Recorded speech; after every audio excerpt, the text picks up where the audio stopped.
Javna rasprava je mehanizam za uključivanje građana i stručne javnosti u proces donošenja propisa i odluka koje su od opšteg interesa.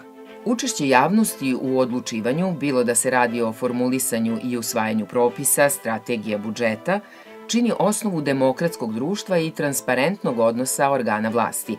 Javna rasprava je jedan od preventivnih mehanizama u borbi protiv korupcije jer se zloupotrebe vezuju i za donošenje odluka, pa je važno da proces odlučivanja bude osvetljen sa svih strana. Dakle, to je primarni značaj javne rasprave. Ona kroz tu svoju javnost obezbeđuje ili makar pomaže da ne bude skrivenih interesa koji će biti inkorporirani u zakonska rešenja ili u odluke organa vlasti na nekim nižim nivoima. U javnim raspravama mogu da učestvuju svi zainteresovani, građani, mediji, politički oponenti, razna udruženja. Tu dobijaju mogućnost da vide kako se neki akti prave, koji se interesi uzimaju u obzir, da razmatraju nove predloge, jednostavno da potencijalno utiču na konačan tekst odluke. Međutim, ukoliko su ti putevi zatvoreni, ukoliko materija nije uopšte uređena, ukoliko se dakle sve radi iza zatvorenih vrata, onda postoji velika verovatnoća da će oni koji imaju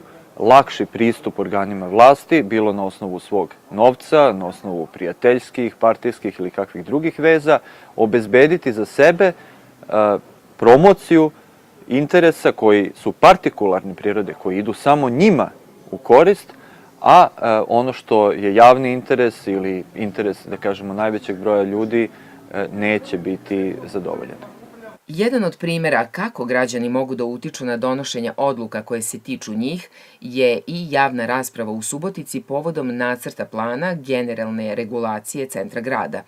Nakon uključivanja građana, taj plan je 2013. godine suspendovan. Po starom planu generalne regulacije bilo je predviđeno da se u centru Subotice poruši oko 1000 kuća.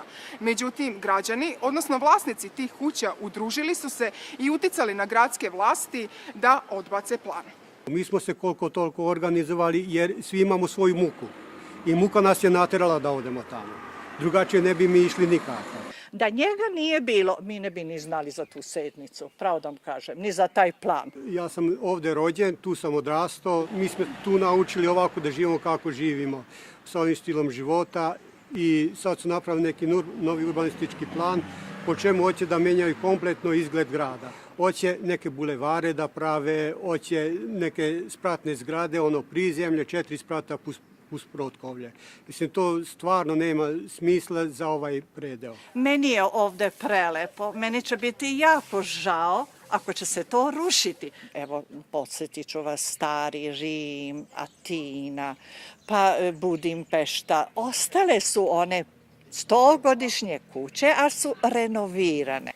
Ulogu u skretanju pažnje javnosti na ovaj problem imalo je i Udruženje građana Nasmeši se Subotici. Oni su postavljanjem umrlica za kuće podstakli stanovnike da se više uključe i informišu o planu kojim se preuređuje centar grada. Pogledajte, kakvo je to obaveštenje. Pa meni se digao pritisak od tog papira. Ja sam bila šokirana. Čitam, je to posmrtni list, je to šala ili šta je, odmah smo otrčali kod komšije. Jeste i vi dobili? Jest. Kad vidim na vratima zalepljeno, na garaži zalepljeno. Da je to obaveštenje bilo na drugi način, ne verujem da bi ljudi tako bar reagovali. Jer taj revolt je u stvari taj papir izazvao. Ukratko, Zavod za urbanizam Subotice izradio je nacrt plana generalne regulacije za centar grada koji je upućen Komisiji za planove. Prema proceduri bili su organizovani javni uvid, a potom i javna rasprava pre nego što Skupština grada donese konačnu odluku. Pa po mom viđenju, pošto sam ja sad novi predsjednik Komisije za planove, mislim da tada građani nisu dovoljno bili informisani ili možda nije bilo dovoljno objašnjeno da šta je tu u stvari predviđeno tim planom. Kad kažete nekom rušit će se 1000 objekata, to nije jednostavno. Mogli smo vidjeti u mesnoj zajednici tu kartu, ali čovjek koga smo čekali taj projektant nije došao da nam objasni šta je to, šta će se tu izvoditi. Svi smo otišli tamo u mesnu zajednicu i gledali u te nejasne karte. Ni dan danas ne znam, ne umem da je pročitam. Nisam mogla da nađem gde je moja ulica. I Miodrag Batinić, koji ima advokatsku kancelariju u zgradi koja je po prvobitnom planu bila predviđena za rušenje, smatra da se uvidom u nacrt plana nisu mogli dobiti suštinski odgovori. Običnom građaninu, pa čak i visoko obrazovanom, koji nije te struke, je potrebno razjasniti šta znače tamo neki krugovi, neke kocke, kvadrati, plave boje, žute boje i tako dalje, tako dalje. I tek kasnije, pred sam istek roka, sve to je stavljeno na sajt Zavoda za urbanizam, tako da su ljudi mogli to da skinu sa sajta, da se konsultuju sa nekim stručnjacima i tako dalje, i tako dalje. U svakom slučaju, podneto je, po mom znanju, vrlo veliki broj prigovora na taj plan. Kada su se prikupili svi prigovori krajem 2012. godine, organizovana je i javna rasprava i veliki broj građana je prisustvovao toj javnoj sednici Komisije za planove. I mi smo se našli posle na javnoj raspravi svi. Kad smo videli i ovi se bune i oni se bune i svi delova grada se ljudi bune, nisu zadovoljni s time.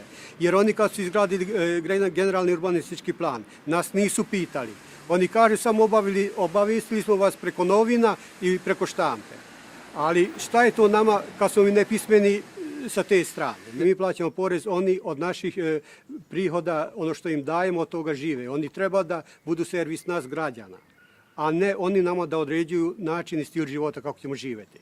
Brojni prigovori i angažovanje stanovnika centra Subotice tokom 2 javna uvida i 2 javne rasprave imali su uticaja na ishod. Početkom 2013. godine odbornici Skupštine grada doneli su odluku koja uvažava stav i mišljenje građana, odbacili sporni nacrt plana generalne regulacije i ceo postupak njegove izrade vratili na početak.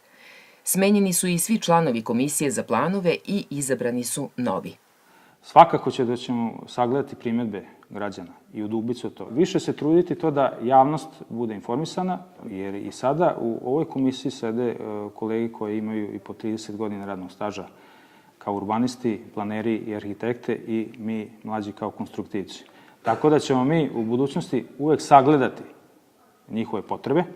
Njihove potrebe su ponekad i lične potrebe u određenim stvarima, nekad su i opravdane, da kažemo, nekad i nisu, jer možda nisu dovoljno informisani šta je za njih to predstavlja u budućnosti. I u strategiji za borbu protiv korupcije kao jedan od ciljeva navode se transparentni kriterijumi i učešće javnosti u postupku razmatranja, izmena i usvajanja prostornih i urbanističkih planova.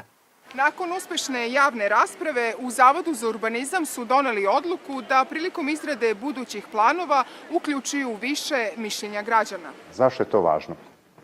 Najmanje iz jednog razloga, a to je da planski dokument sam za sebe ne znači ništa. Ako on ne bude primenjen u praksi, u delu prostora za koji se donosi, onda mi nismo ništa postigli. Svakako, sugrađani trebaju od prvog momenta da daju svoje vizije, svoje gledanje na okruženje u kom žive i u tom smislu želimo da izađemo u susret maksimalno našim sugrađanima. Posle ovog iskustva videla sam da su ljudi uspeli, da ima smisla reći svoje mišljenje i tražiti da nam se objasne stvari i da nam se na vreme i na drugi način obrate. Ne onako kako su nam se obratili, na gotovo su nastavili. Ovaj primjer je pokazao da je moguće da se samoorganizovanjem ili organizovanjem građana izvrši pritisak na politiku, da se neke stvari baš ne rešavaju nekim političkim dogovorima, nego da se rešavaju i u interesu građana. Cilj javnih rasprava je da obezbedi učešće zainteresovanih strana. Kada je reč o novim zakonima i propisima, oni se retko organizuju. Prema istraživanju organizacije Transparentnost Srbija 2011. godine bilo je manje od 20% javnih rasprava o propisima za koje nesumnjivo postoji interes javnosti da bude uključena, a tokom narednih 1,5 godina je došlo do blagog pomaka. Zakon o državnoj upravi propisuje da se sprovođenje tih javnih rasprava bliže uređuje Poslovnikom vlade, koji je prošle godine izmenjen i unapređen. Sada se praktično uvodi pretpostavka da je novi propis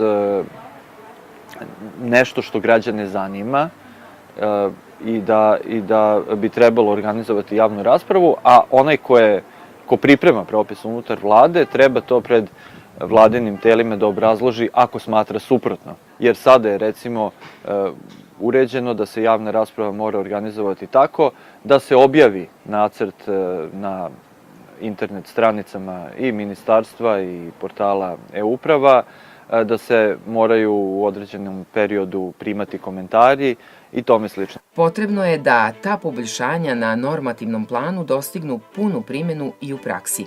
I u Nacionalnoj strategiji za borbu protiv korupcije stoji da proces usvajanja propisa u Srbiji odlikuje nedovoljno učešće javnosti, zbog čega mnogi propisi postaju instrument korupcije i zloupotreba, umesto da budu sredstvo njihovog iskorenjivanja.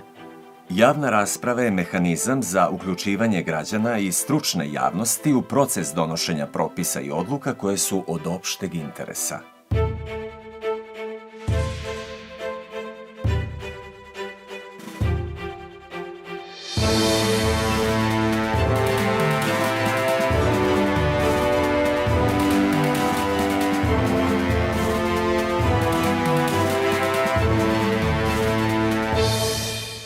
Projekat ANEMA, ilustrovani rečnik korupcije, finansira Evropska unija u okviru projekta Podrška civilnom društvu. Sadržaj emisije isključivo odgovornost ANEMA i ni na koji način ne odražava stavove i mišljenje Evropske unije.